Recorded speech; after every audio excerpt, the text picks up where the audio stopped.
Que a graça e a paz do Senhor Jesus inunde o seu coração. Pastor José de Paula, nesse nosso canal, Momento Vida com Deus.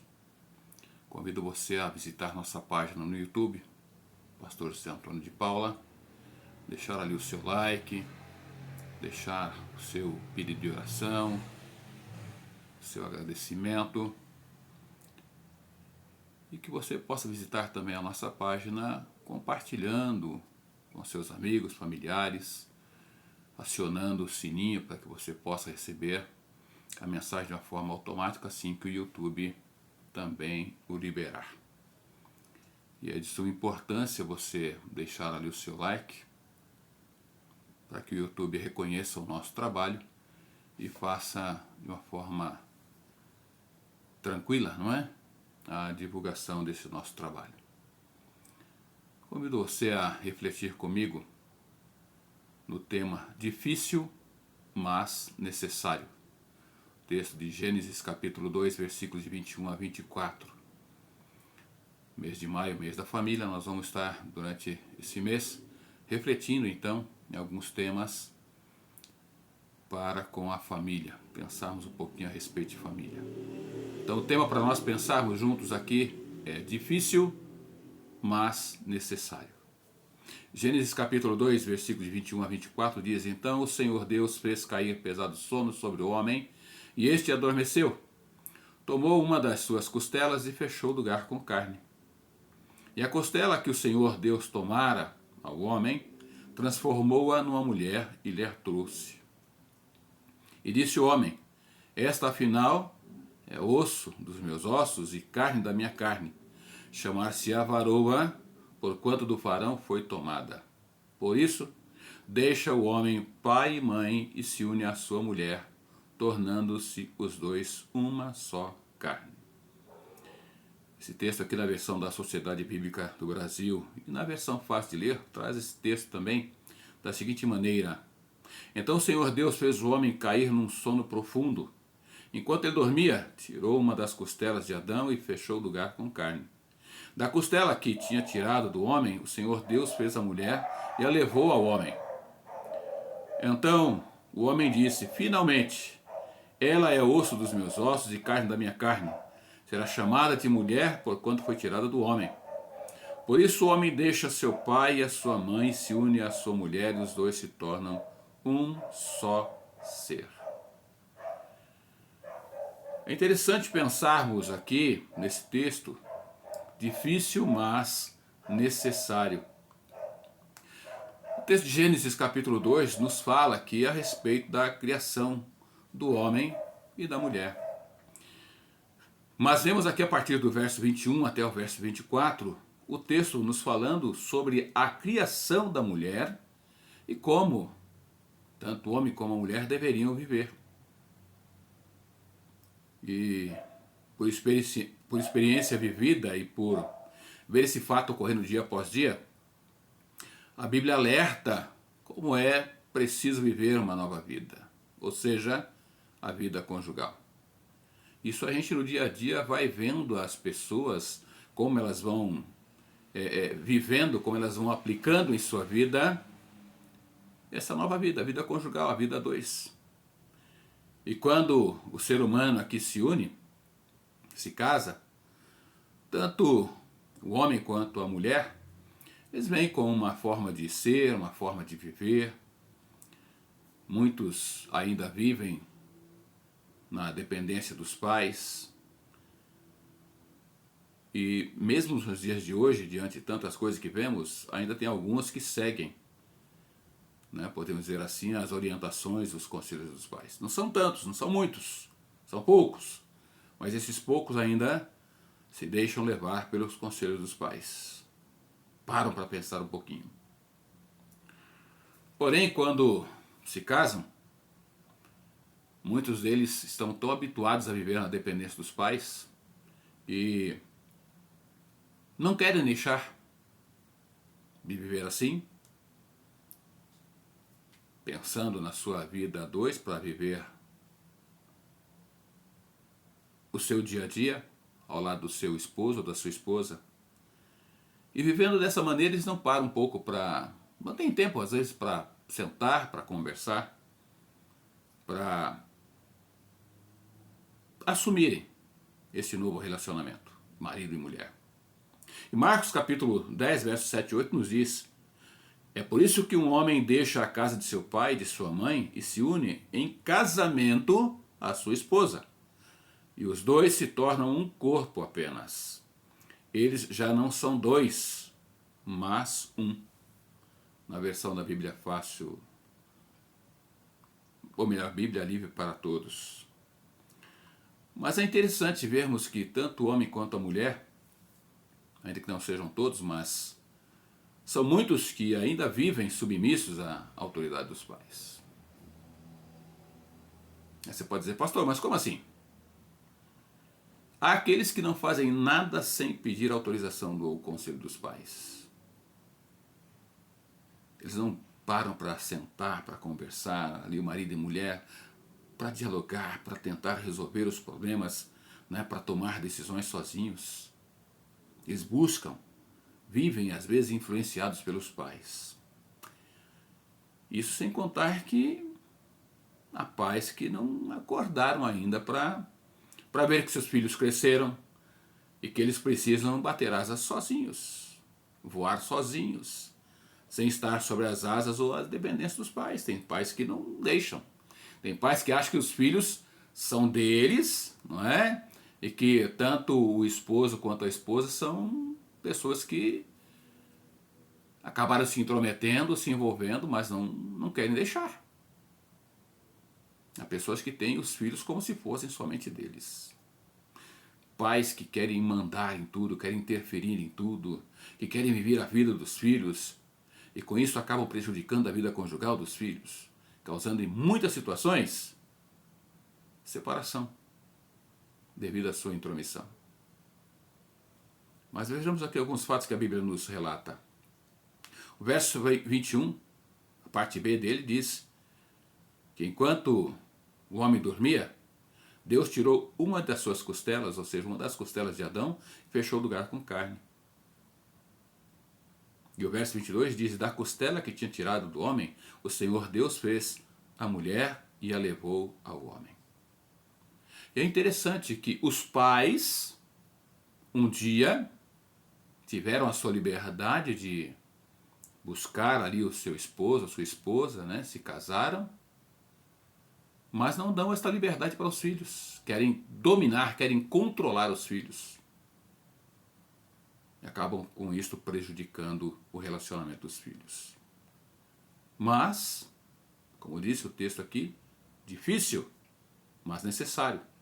E o primeiro fato que chama a atenção aqui nos versos 21 e 22 é que, primeiro, foi Deus quem formou o homem e a mulher. Hoje nós vemos as coisas se invertendo, não é? O homem tentando inverter aquilo que Deus fez de forma perfeita. O segundo fato que chama a atenção aqui é o fato de que a mulher foi feita da costela do homem, isto é, do lado do homem, para que ela esteja ao lado do homem e não embaixo, nos pés ou aos pés do homem. Não da frente e nem das suas costas, mas ela foi feita do lado, da costela do homem, não da cabeça, mas do lado. Portanto, não é ela a cabeça do lar, mas sim o marido. Não são os pais, mas sim o marido. Ela não foi feita dos pés, pois ela não é capacho para ser pisada, mas ela foi feita da costela para andar lado a lado com o marido. E volto a frisar, ela foi feita para andar lado a lado com o marido e não com os pais. Uma vez que tanto o homem quanto a mulher se casaram, eles estão ali para viver uma nova vida, para estarem ali estabelecendo uma nova família. Eu sempre digo, quando há dificuldades, quando há problemas entre o casal, se quiserem uma orientação, um conselho, que os dois procurem os pais. Os dois procurem os pais, né, e conversem, para que os dois estejam sendo orientados e não influenciados. orientados para buscarem a viver uma nova vida. E muitos pais ainda não acordaram para isto. Em Efésios capítulo 5, versículo 23, nós lemos: pois o marido tem autoridade sobre a esposa, assim como Cristo tem autoridade sobre a igreja. E o próprio Cristo é o Salvador da igreja, que é o seu corpo. Então o marido aqui, ele é aquele que precisa assumir o controle, a liderança, mas há aqueles que acham que por serem homens, serem os maridos, eles mandam e desmandam e as esposas têm que baixar a cabeça como se fosse aquelas, né, que ele costuma dizer, né, como se fosse aquelas vaquinhas de presépio dizendo sim para tudo. Não, não é dessa maneira. A vida a dois precisa ser uma vida compartilhada, precisa haver muito diálogo e os dois precisam estar em acordo. Porque se houver prejuízo, não é por causa de um ou de outro, o prejuízo é por causa dos dois. Assim como se houver lucro, não é por causa de um, mas sim por causa dos dois. Então tem que haver essa concordância, tem que haver esse contato, tem que haver esse diálogo. E veja o que traz o verso 24 então de Gênesis 2. Por isso o homem deixa o seu pai e a sua mãe e se une à sua mulher, e os dois se tornam uma só carne, ou um só ser. Não é mais viver cada um para si. É necessário parar um pouquinho para viver essa nova vida. Conversar, dialogar, mas, acima de tudo, é necessário buscar a direção de Deus. Não dá para viver sem buscar a direção de Deus em todo o tempo. E há casais que não pensam assim. Eu creio que alguma mensagem já transmitida, já compartilhada, eu devo ter citado a época em que trabalhei com fotos. Fui certa feita fotografar o lar de um casal, os noivos, não é? E chegando no apartamento dos noivos, apartamento bem montado, muito bonito. Ao entrar na sala, uma televisão grande, sofá. Falei, perfeito para o início de uma vida de casado, tá excelente. Aí fomos, né? Naquela época, entrava-se nos quartos para fotografar os presentes, filmar os presentes ali guardados, né, sobre a cama.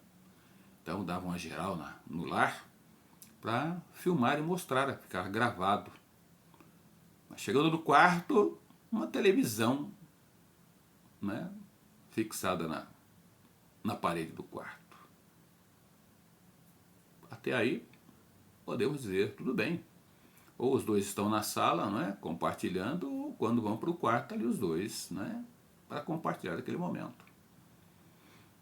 Mas a casa tinha mais cômodos, né, como se fosse um quarto ali de bate-papo. Uma outra televisão. Eu falei, opa, tem alguma coisa diferente. Aí na cozinha, ao entrar na cozinha para filmar, fotografar a cozinha, uma televisãozinha em cima da geladeira. Eu fiquei pensando comigo, qual será o tempo que esse casal vai ter para conversar, para dialogar? Porque se é uma televisão na sala, seria o suficiente para o casal. Tá, no quarto, tá, até, né? Mas numa outra sala que com certeza eles não estariam por ali, na cozinha. E é assim que às vezes as pessoas têm hoje. Cada um quer viver a sua própria vida e acabam se esquecendo de que Deus precisa estar no controle. E muitos casais têm se deixado levar pelas influências. Não é? Hoje os influenciadores digitais estão aí. E quantos casais não estão seguindo esses influenciadores, se deixando levar por esses influenciadores, mas não se deixam levar pelo Senhor, pelo nosso Deus.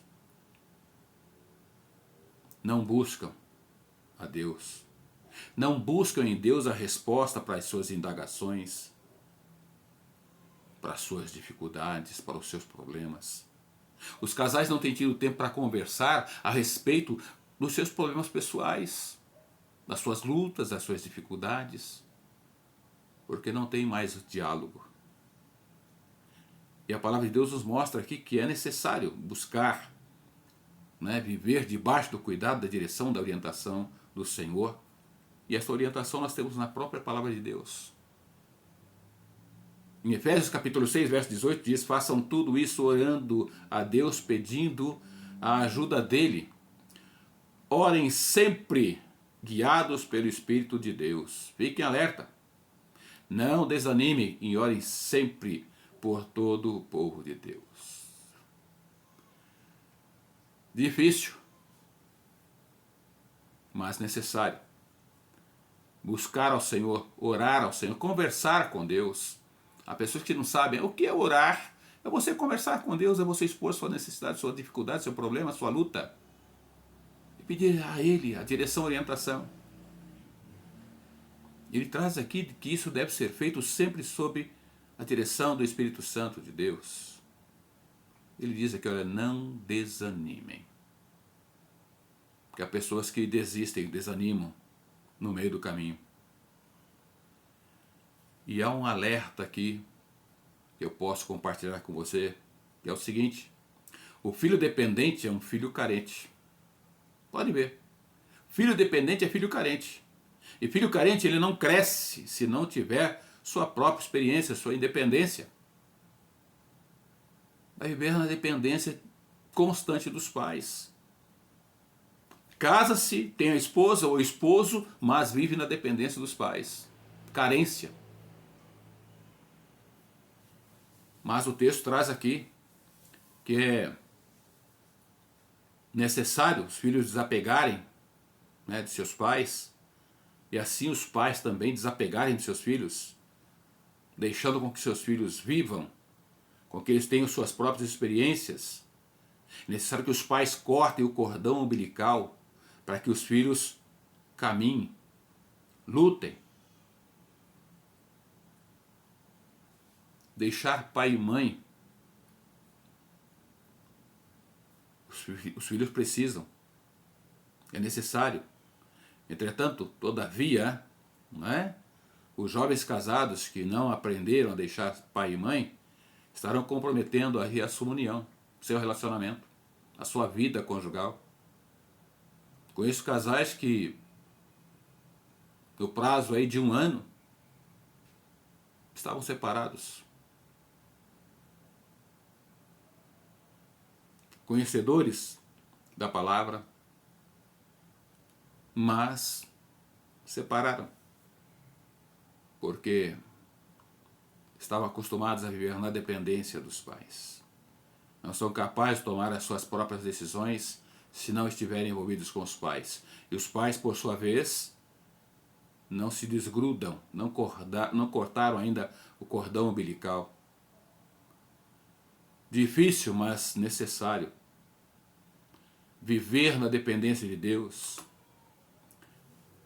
Em tudo, casal, jovem, casal, ou os casais precisam buscar a Deus, pois Ele tem a resposta. Difícil, mas necessário. É necessário aprender a ouvir ao Senhor.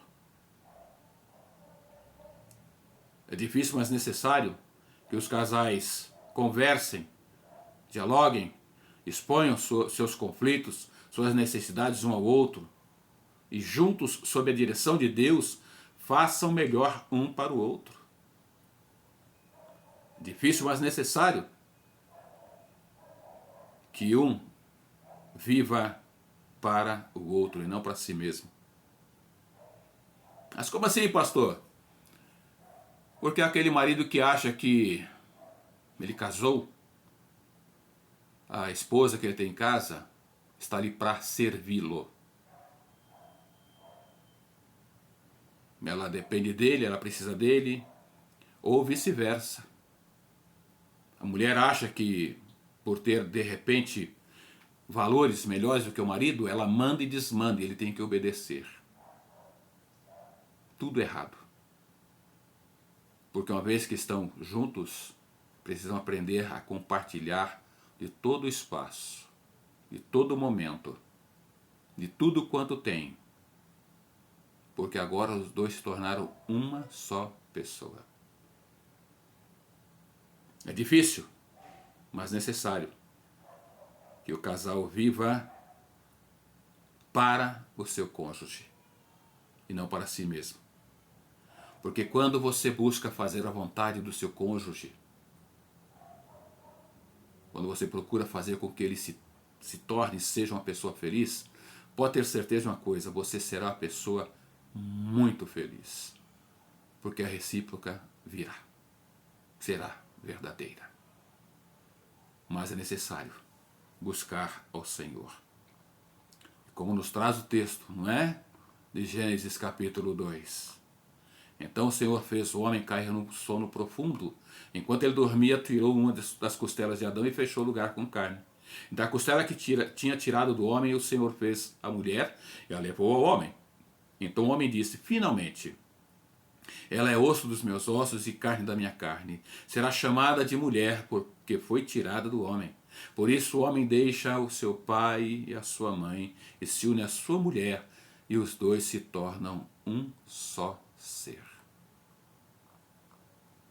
É difícil? Sim, com certeza, mas é necessário.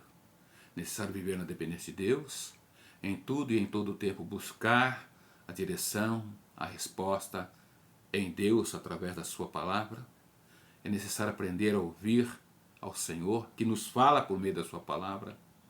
É necessário que o casal converse mais, se entenda mais, se compreendam mais, para que possam se amar mais e viver um fazendo melhor para o outro. E quando houver este momento, pode ter certeza que o casal será um casal realmente feliz. E como nós estamos vendo maio, mês da família, neste domingo, segundo domingo do mês de maio, Dia das Mães, quero desejar aqui às mamães do nosso canal, também a todas as mamães que têm acompanhado aí as nossas mensagens, um feliz e abençoado Dia das Mães. Eu quero orar com você. Deus, como é bom saber que em todo tempo nós podemos te buscar, colocar nossa vida no teu altar e saber que o Senhor é aquele que sempre tem a resposta para as nossas inquietações, para os nossos questionamentos, para as nossas dificuldades. Deus, como é bom saber que nós podemos buscar ao Senhor e que através da ação do teu Santo Espírito o Senhor transforma vidas, corações. Por isso, ó Deus, eu te peço em nome de Jesus, que o Senhor possa visitar a vida, o lar desta pessoa que ouve o recado do Senhor neste momento e que ele aprenda a viver na dependência do Senhor. Difícil, mas necessário, com que filhos, ao se unirem ao seu esposo, à sua esposa, possam caminhar por si só, como nos traz a sua palavra, deixando pai e mãe para viverem uma nova vida, uma vida de desafios, uma vida nova, mas uma vida que precisa ser vivida sob, acima de tudo, sob a direção do Senhor. Mas que os pais também aprendam a deixar com que seus filhos possam viver essa nova vida, essa nova experiência, para que eles possam crescer, mas que acima de tudo que eles venham crescer também buscando ao Senhor, conhecendo ao Senhor, colocando ao Senhor no centro de todo o seu relacionamento.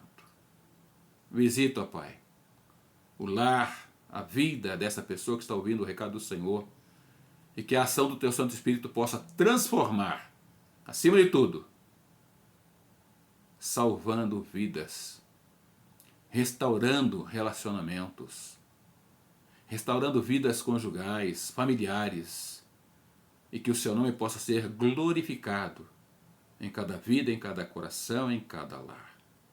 Eu te louvo, ó Deus, também pela vida das mães Muitas delas que têm sido também homens do seu lar, porque às vezes já perderam o seu esposo, o seu companheiro, e têm se dedicado, têm se desdobrado para o cuidado dos seus filhos. Que o Senhor as abençoe.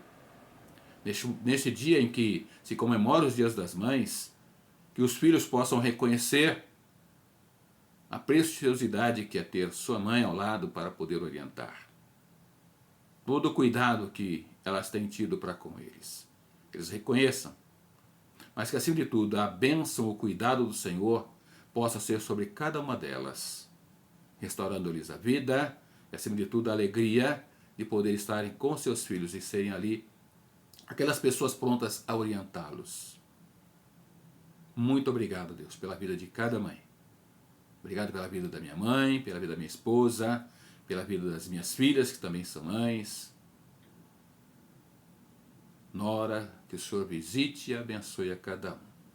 Eu te louvo e te agradeço. Mais uma vez te peço que a mão do Senhor e o cuidado do Senhor, que o amor do Senhor possa ser sobre cada vida, sobre cada lar e sobre cada mãe nesse dia, em nome de Jesus. Amém.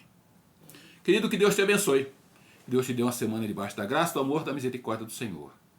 Que você possa viver uma semana, mesmo que ela seja difícil, mas que você veja também nessa dificuldade a necessidade de buscar a direção, a orientação e as bênçãos do Senhor sobre sua vida, em nome de Jesus.